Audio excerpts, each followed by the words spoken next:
Hi, I'm Marjorie. And for my 67th birthday, my daughter kept saying, just wait, something big is coming. She wasn't wrong. Something was coming. But it wasn't cake. It wasn't flowers. It was the slow, deliberate erasure of me.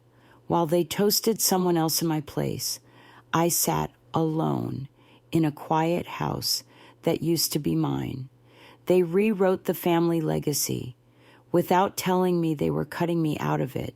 No phone call, no seat at the table, just silence, and one fake email that changed everything. And the worst part? They did it with a smile. What kind of daughter plans a surprise? Where the surprise is that you no longer belong. The phone rang just after noon while I was folding laundry in the kitchen. Callista's name popped up on the screen, and my heart did what it always did, lifted a little, hopeful. Hi, Mom, she said, all sunshine. I can't say much yet, but just wait. Something big is coming for your birthday. Trust me, okay? I smiled, holding the phone between my cheek and shoulder. Big, huh? That sounds mysterious. She laughed, quick, polished, practiced. You're going to love it. Just don't make any plans. I mean it. I made a mental note, not to book brunch with Denise, not to confirm the church event. Just leave the weekend open, because my daughter had a surprise. The way she said it, so certain, so upbeat, it brought a little warmth into the room, like the spring sun cutting through the blinds. When we hung up, I leaned on the kitchen counter and stared at the calendar pinned to the fridge. April 20th was circled in blue. I'd always loved birthdays, not for the gifts, but because for one day it felt okay to expect something. That evening, Callista posted in the family group chat 3 emojis, a wrapped gift, a winking face, and a gold star. No words, just that. My other daughter-in-law, Rachel, responded with a row of clapping hands. My son didn't comment. I typed out, "What are you all up to?" but deleted it. Instead, I took a screenshot of the chat. Silly, maybe, but something about it felt worth remembering. That night in bed, I imagined a dozen possibilities: a surprise party at the Botanical Gardens, a family weekend at that resort near Lake Texoma, even something small, like everyone showing up with cupcakes and laughter in the living room. The next morning, I dropped off some legal documents at Edgar's office. He's been a friend since Harold passed, retired attorney, gruff but kind. We sat on the porch behind his small house, sipping weak coffee while squirrels darted around the bird feeder. He watched me carefully. You seem lighter than usual. I nodded. Callista said something big's coming for my birthday. He raised an eyebrow. Hope is sweet, Marge, but it's not a plan. I waved him off. You're so cynical. He smiled, but there was weight behind his silence. Just hold something for yourself, too. As I drove home, I shook off his words. Edgar had always expected people to disappoint him. This time felt different. It had to. 2 days later, Callista called again. Quickly, in between meetings, she said. Her voice was bright but clipped. Hey, Mom, just checking in. You didn't make any plans for the weekend, right? I didn't. You told me not to. Good. That's good. Actually, could you just take it easy that weekend? Stay home. Maybe do a little self-care. Self-care? Yeah, like bubble baths, reading, chateau, Just relax. We'll take care of everything. The phrasing caught me off guard. I wasn't sure why, but there was something rehearsed in her voice, like she was reading from a script. Still, I smiled. All right, I'll relax. You've got me curious now. We hung up. I stood in the middle of the hallway for a moment, phone still in hand, wondering if I'd just been gently pushed to the sidelines. Then I shook my head and went to put the kettle on. That Friday, I decided to stop by Emerson Cafe, my usual spot. I didn't mention it to Callista. I just wanted a little quiet before the birthday weekend. The place smelled of warm cinnamon and fresh brew. My table by the window, always Marjorie's table, as the barista used to joke, was open. I ordered tea and a scone, sat down, and watched people bustle through the square outside. Last year, Callista brought me here. She ordered a slice of carrot cake for us to split and told me I looked younger than ever. We laughed, clinked mugs. But this year, the chair across from me stayed empty. No double mugs, no laughter, just a long silence that even the clink of silverware couldn't fill. I walked home slowly that afternoon.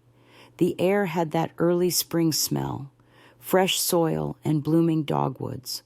When I reached the front porch, I fished my phone from my purse, thumb hovering over Callista's name. I hit call. No answer. I stood there a moment, listening to the silence hum through the receiver, before slipping the phone back into my bag. As I stepped inside, the screen lit up with a message. Don't make any plans for your birthday weekend. We've got it handled. I stared at the screen. That message should have made me smile, but instead, my stomach sank. The morning sun slipped past the blinds and landed across my pillow, warm and certain. I turned toward the nightstand, reached for my phone. The screen lit up, 7:06 a.m., the time I was born. A habit formed over decades. Wake, expect, wait. No call. I sat upright, pressing the power button twice, just to be sure the screen wasn't frozen. Nothing. No missed calls. No texts. No cheerful happy birthday, Mama, from Callista, like every other year. I set the phone down, quietly. My feet found the floor, my slippers the kitchen tile. I started the coffee machine, letting the sound of it percolating fill the silence that should have been broken by voices. The house was still. I moved slower, not because I was tired, but because I kept expecting something to interrupt the stillness. When I poured my cup, I looked at the door as if someone might knock. They didn't. The sun rose higher. The silence remained. Around lunchtime, my phone buzzed. I reached for it with a flicker of something, relief maybe, but it wasn't a call. It was a bank alert, a transfer, $100. Message, happy B-Day, love ya. I read it twice, then a third time. My thumb hovered over the message, and for a moment, I wanted to reply, to say thank you, or ask what time they were planning to stop by. But the words stayed locked behind my teeth. I didn't feel angry. I didn't feel sad. I laughed. Not the joyful kind, not the belly-deep one that made my eyes crinkle. It was soft, short, like exhaling through cracked glass. Then I set the phone face down and stood by the window, watching the wind scatter petals across the lawn like it had better places to be. Later that afternoon, I sat on the couch with a half-finished crossword and idle hands. Boredom nudged me toward my phone. I opened an app I rarely used, scrolling through videos from people I didn't know. The algorithm showed me familiar faces anyway. And then I saw them, Callista, Leora, laughing, dancing under a string of lights in a backyard I didn't recognize. There was a cake, 3 layers tall, and a gold banner strung behind them that read, "Celebrating the one who raised me right." The camera panned to the woman being toasted, Isolde. She stood there, smiling in soft focus, accepting a hug from my daughter like the matriarch of the century. I watched until the clip ended. Then I hit replay. This time, I looked closer. I studied the decorations, noted the guests, Listen to the words of the toast. "We're so lucky to have you," Callista said, raising her glass. "You've taught me everything I needed to know about strength and grace." My fingers tightened around the warm mug in my lap. The heat didn't sting, not as much as the realization that my daughter's tribute, her celebration, her love had found a new home, and I wasn't even invited to witness the handoff. The memory of past birthdays flickered. Callista sneaking into the house with balloons, Leora's little fingers pressing candles into a cake. It was always us. It was always home. This year, my place had been filled, not forgotten, replaced. I pulled myself up from the couch and moved slowly into the kitchen. The overhead light hummed, the refrigerator buzzed, and the silence between appliances felt like judgment. I opened the pantry, pulled out a box of pasta, boiled water without thinking. I made myself a plate, spaghetti with jarred marinara, and placed it on the dining table. Out of habit, I grabbed a second plate, then stared at it. After a moment, I slid it back into the cabinet. I lit a single candle and placed it in a leftover cupcake from the batch I made 2 days ago. I didn't sing. I didn't make a wish. I ate in silence. The fork clinked against the plate. I kept my eyes on the candle, watching the wax pool at the base, then snuffed it out with a sharp puff of air. After dinner, I sat in my reading chair, journal on my lap, pen in hand. I wrote, "Today, I turned 67. I stopped. I tried again. No calls, no visits. Still not right. I stared at the blank page. The words floating in my head were too sharp, too raw to press onto paper. Invisible, replaced, discarded. Each one stung. Eventually, I closed the notebook and set it on the coffee table. This birthday hadn't been forgotten. It just wasn't mine. I thought that was the worst of it, but the real erasure hadn't even started. I didn't take a photo of the cupcake. For the first time in 20 years, I didn't stage it next to a flower vase or angle the light just right for a cheerful post. I lit the single candle, watched it flicker for a moment, and blew it out. No song, no smile, just a breath, a quiet wish I didn't say aloud. Let me stop expecting. I left the kitchen without cleaning the plate, returned to the living room, and sat in the silence that now felt less peaceful and more permanent. Outside, the wind pressed against the window pane like it, too, was trying to be heard. The next morning, I remembered something Callista said 3 years ago when I turned 64. We were having coffee at Emerson Cafe after church. She held my hand across the table, her voice soft but firm. "We'll never let you be alone on your birthday. I promise." That memory pulled me out of bed, into my jeans, and out the door. The drive to the cafe was short, familiar. As I pulled into the lot, I scanned the windows, empty chairs, empty booths, but I hoped. When I stepped inside, the scent of cinnamon rolls and burnt espresso clung to the air like a whisper of better days. I walked to the counter. "Hi," I said. "Is there a reservation under Marjorie?" The young woman behind the register checked the screen, shook her head gently. "Sorry, ma'am, nothing for today." Of course not. I sat down anyway. Same table, same corner, same angle of light from the east-facing windows. I placed my purse in the seat across from me, knowing it wouldn't be needed to hold anyone else's phone or sweater. People around me chatted about the weather, weekend plans, what their kids were doing for spring break. One older man laughed so loud the silver on his table rattled. A mother soothed a crying toddler. Everything moved around me, over me, like I wasn't even there. My tea came, lukewarm. I didn't touch it. I just held the mug, stared into the steam that faded too fast. That chair across from me never filled. That seat in their lives never even offered. I stayed for 37 minutes. That's how long the call would have lasted if she'd made it. Back home, I sat with my journal again. The cover was worn, the pages soft from years of turning, scribbling, starting over. I clicked my pen, wrote the date, and paused. When someone stays away long enough, you start inventing reasons so it won't hurt as much. That's all I managed. I stared at the sentence until the ink blurred.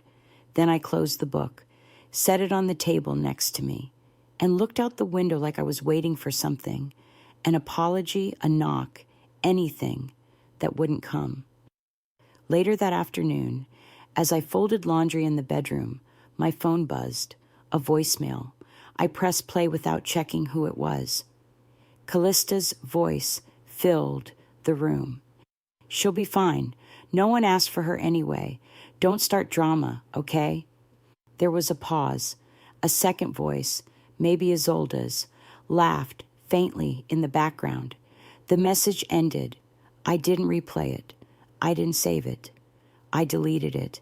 Then I stood still in the center of the room, surrounded by folded towels and pillowcases, holding onto the edge of the dresser like the floor might shift. It didn't. That night, I set one plate on the table. Just one. I moved the rest into the side cabinet, made space for what was becoming routine. I made a list in my head. Who didn't call, who didn't text, who hadn't bothered to ask what I'd done that day. I didn't write it down. I didn't need to. And I didn't cry. I just pulled the extra chairs away from the dining table and stacked them in the hall closet. It started with a photo sent by accident, or maybe not an accident. The message came from Loretta, an old neighbor who hadn't texted me in over a year. No words, just an image. 12 people seated at a long dining table, wine glasses half full, papers scattered near their hands. The caption above the table read, "Family Legacy Planning Dinner." Callista sat at the head, Leora next to her, looking bored. Isolde was on the far end, laughing like she belonged. I scanned every face. My brother-in-law, one of my nieces, even Harold's old business partner, and not a single trace of me. There was an envelope in the foreground. It had my address printed neatly in block letters. I stared until the screen blurred. Then I tapped the image again and again, as if zooming closer might change who was missing from the room.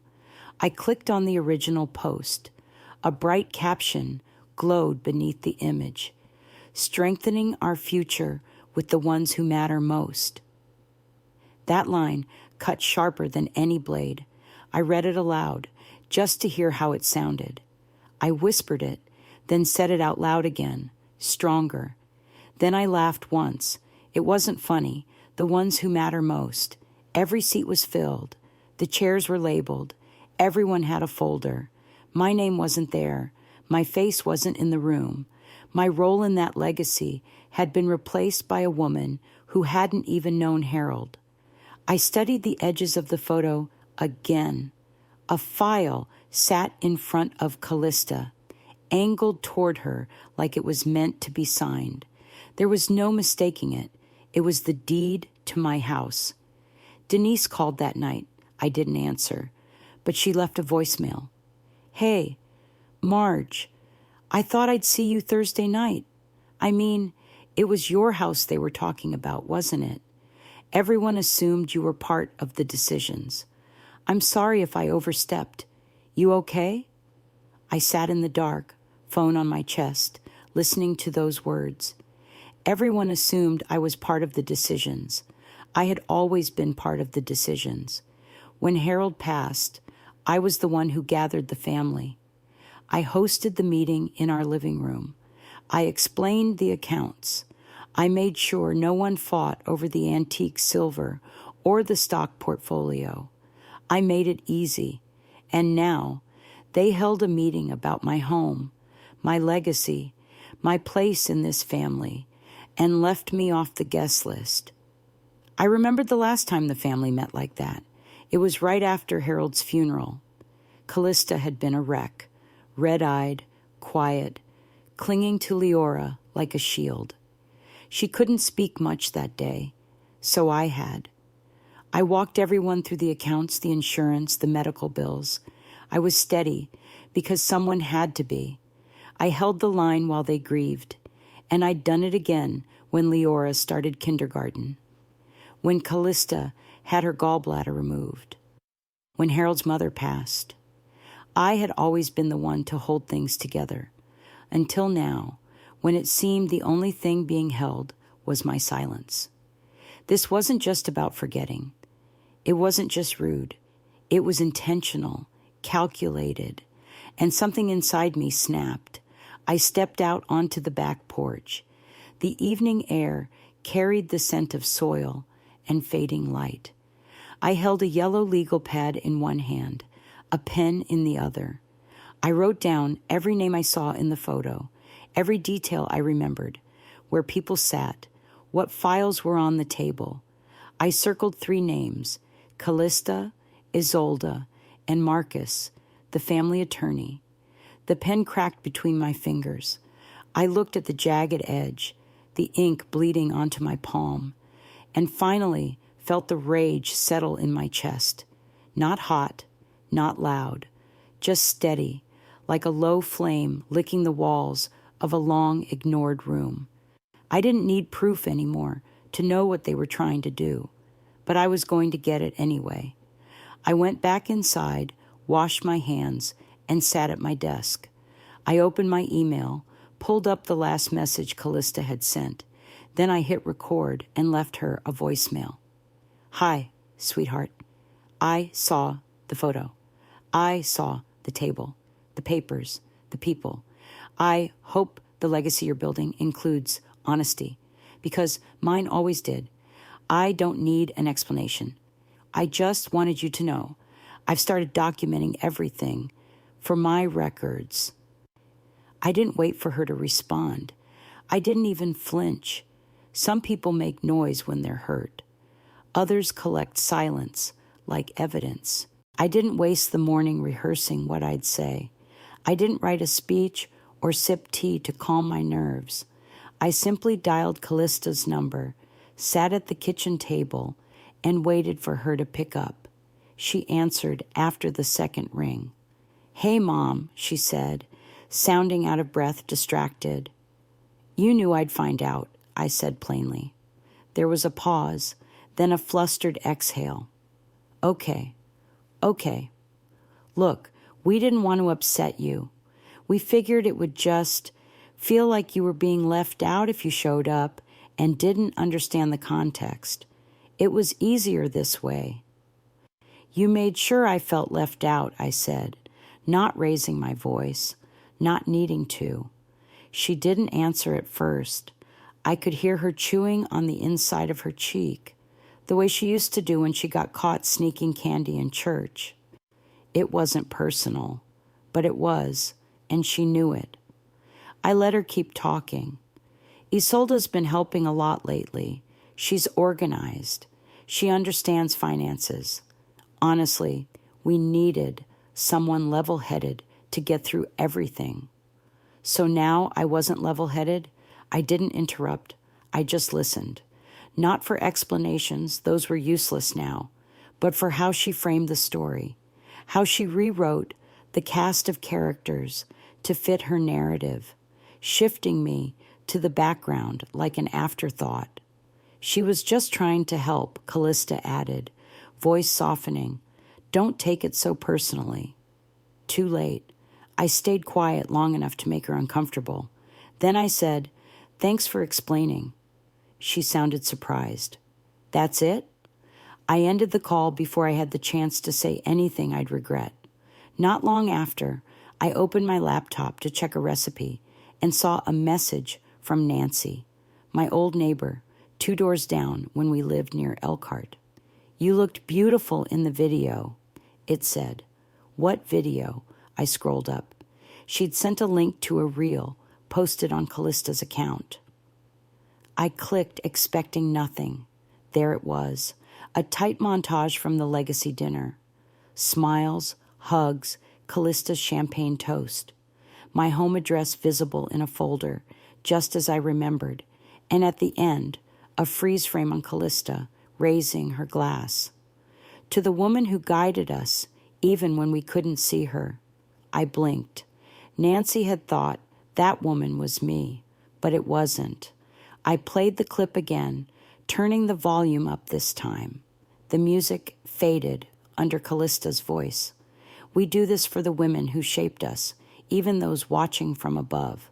From above, not from afar, not from the sidelines. No, this wasn't absence. It was a eulogy. I stared at the screen. I wasn't just excluded.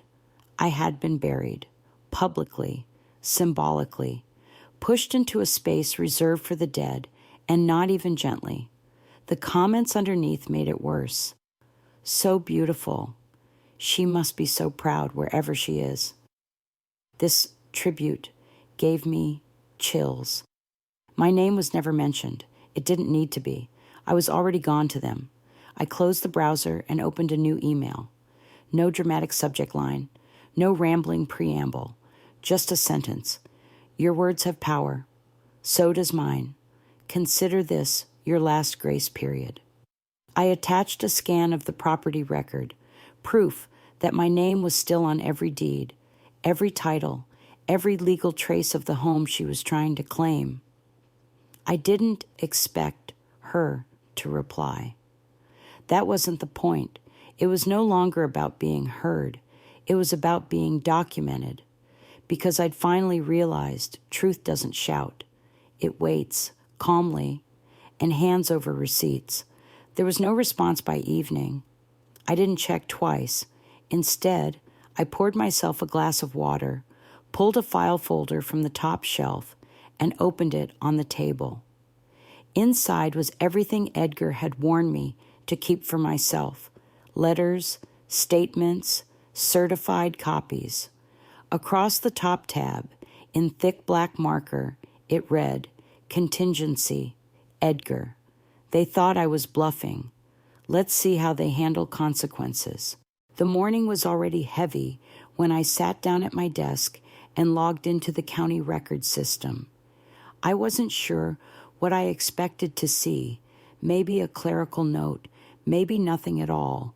But what stared back at me took the breath from my chest.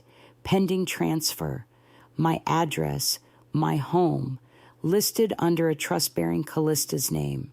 I never signed anything, no conversation, no form, just a silent move from my hands into hers, like I'd passed on without knowing it. I stared at the screen, the weight in my chest blooming outward. A document stamped processing felt like a coffin lid slamming shut. I didn't call her.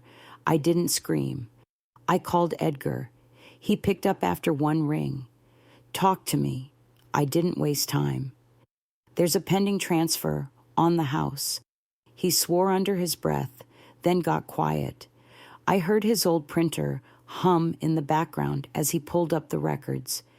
I see it, but it's not finalized. No signature on file from your end. They filed anyway. Yes. Without your authorization, it's null, but we need to freeze it formally. His tone shifted, more direct, more protective. Do you want to file an injunction? Yes, I said. Right away? Right now. There was a silence between us. Then, good, I'll draft it. You just sign. I nodded, even though he couldn't see it. Thank you. He didn't say, I told you so. He didn't need to. Later that afternoon, there was a knock at the door. Leora stood there, holding something behind her back. Hi, Grandma, she said, eyes wide like she knew she shouldn't be here. I stepped aside. Come in. She pulled a handmade card from her backpack. Glitter, stickers, pressed flowers, glued along the edges. But I recognized it. I had made that card with her last year for her own birthday, her favorite color, her handwriting on the back. Only now, the front read, "To the mom who means the world." I turned it over. She'd taped a new message over the original. "I wanted you to have it," she said. "But Mom said it was for Isolde now." I nodded slowly, touched her hair. "Thank you for bringing it." She didn't stay long. Kids know when the air isn't safe. That night, I sat in the den with the lights off and the phone in my lap. The silence pressed like a second skin. I dialed Callista. She answered on the third ring. "Mom?" "You're not just forgetting me," I said. "You're erasing me." There was a pause, then. "It's not like that. There's a transfer pending on my house." "That was a mix-up," she said quickly. "It's a technical step. Marcus said, then yeah, and fix it." You don't need to raise your voice, I'm not." I was so calm, it scared me. Another pause. "I'll look into it." "You do that." I hung up. It was the first time in her life I'd ended the call before she could. I didn't sleep much. By dawn, I was already sorting papers at the dining table. Everything from property deeds to emails, calendar screenshots to notarized letters. I printed everything twice. I labeled folders by date. I backed them up to a drive. I wasn't planning a war. I was securing the truth. I opened a new document and began drafting a statement, not for social media, not for court, for me, for my record, to say, without apology, what had happened and when. They didn't need to see it. I just needed it to exist. When everything was in place, I gathered the pages into a single red folder. I used to keep old recipes in it, back when family dinners still meant something. I wrote on the front with a black marker, "Legacy, not for sale." Then I slid the folder into the drawer where I kept the wedding photo of Harold and me. His smile hadn't changed in that picture. Calm, sure, like someone who trusted the future. I wondered if he'd still recognize the family we'd built. But if they thought I'd stay silent, they didn't know the woman they tried to rewrite. I couldn't sleep that night, so I got up early and brewed the strongest pot of coffee I'd made in weeks. With my robe still tied and hair pinned up, I sat down at my desk and opened my old Gmail backup tool. Edgar had once helped me set it up when I kept losing emails to junk folders. It didn't take long. The timestamp was there. A message from Marcus, the family's attorney, dated 4 weeks ago. Subject: meeting location and time. Attached was a Zoom link and agenda. It was forwarded to Isolde, Callista, and everyone who had shown up to that dinner, except not to me. Instead, I found another email. Same sender, same day. Mine had no Zoom link, no details, just vague words about future dates TBD, and a line that read, "We'll circle back when timing is better." They deleted the real one. I forwarded it to Edgar immediately. Within 10 minutes, he responded, "This is forgery, intentional misdirection. We can use this." I stared at the screen a moment longer, then replied simply, "Add it to the file. Keep it quiet. Let them speak first." He wrote back one word, "Understood." I closed the email and pushed away from the desk, feeling more centered than I expected. There was a time I might have confronted them, demanded an answer, slammed a door just to hear something break. Not now. This wasn't rage, it was proof, and proof doesn't need to shout. That afternoon, I heard the doorbell ring. I peeked out the window and saw Leora standing beside Isolde, holding a small bouquet of white daisies. I opened the door. "Hi, Grandma." Leora smiled, handing me the flowers. "We brought these from the farmer's market." I stepped aside, nodding for them to come in. We sat in the kitchen. Leora sipped lemonade while Isolde fidgeted with the bracelet on her wrist. Then Leora tilted her head and asked, "Did you like the retreat?"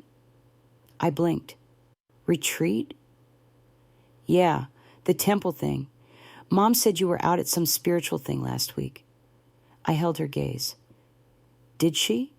She nodded, cheerful and unaware of the weight in the room. I smiled, but it didn't reach my chest. That must have been peaceful. After they left, I sat with my laptop and scrolled through Callista's page.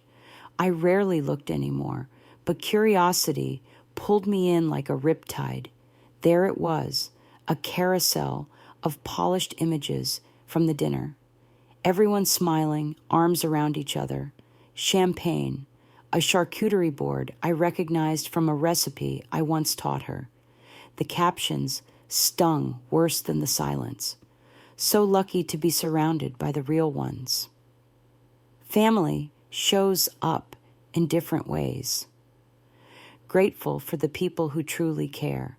No tags, no name, just public declarations that I no longer counted. Each sentence was a brick in the wall she'd built, not to keep me out, but to make sure no one noticed. I wasn't there to begin with. I didn't comment, didn't like, didn't message. Instead, I opened my own folder on the desktop. Screenshots, text logs, PDF copies of emails, and timestamps. I added the new email from Marcus. Then Leora's quote, written word for word. I labeled it Contradiction, Public versus Private. There was no audience for this archive but me. But that was enough. This wasn't about noise. It was about staying clean, methodical. They wanted silence. I'd give it to them. But mine came with evidence. That evening, I sat at the kitchen table and drafted a reply to Leora's innocent question. No, sweetheart, I wasn't at any temple. I was where I've always been, waiting for someone to tell the truth. I stared at the screen, my finger hovering over the send button. Then I hit save and closed the tab. Some things aren't ready to be said. Not yet. I spent the morning setting the table, not for dinner, but for something far more nourishing. The living room was quiet, except for the shuffle of papers and the clink of ceramic as I laid out teacups. I placed envelopes in a neat row, one for each person. No name tags, no decorations, just the truth. Filed and sealed. The invitation had gone out 2 days prior. Tea at my place, no occasion, just come. Not a hint of emotion, just plain words, the kind that say more when they say less. I sat down at the head of the table and waited. Callista arrived first, punctual as always when something could cost her. Isolde followed, draped in that smug composure she'd polished to a mirror shine. Leora trailed them, clutching a book. What's this about? Callista asked, eyeing the table. I smiled, pouring tea. Let's begin. They sat. I could feel the tension crawling across their skin like static. I made no introductions, no pleasantries. I stood, walked over to the TV, and clicked play. On the screen, me. 3 months ago, sitting beside Edgar. Calm, clear, documented. My voice echoed through the room. I, Marjorie Grace Bennett, do not authorize any property transfer unless present and consenting as recorded here. Gasps. A sharp intake of breath from Isolde. Silence from Callista. The video continued. Edgar confirming the date, notarizing the documents, explaining the legal weight. I didn't look at them. I didn't need to. When it ended, I turned back. You moved without knowing the game was still mine.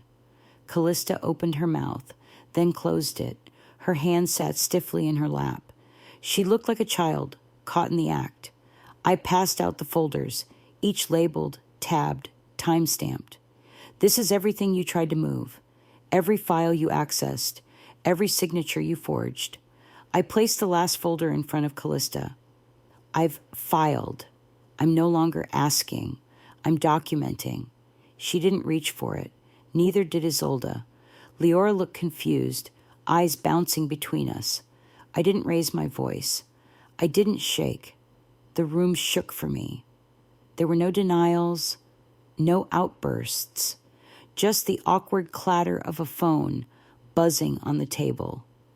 Isolde picked it up, checked the screen, then stepped away to take the call. I stayed seated. The weight of silence bore down heavier than any shouting ever could.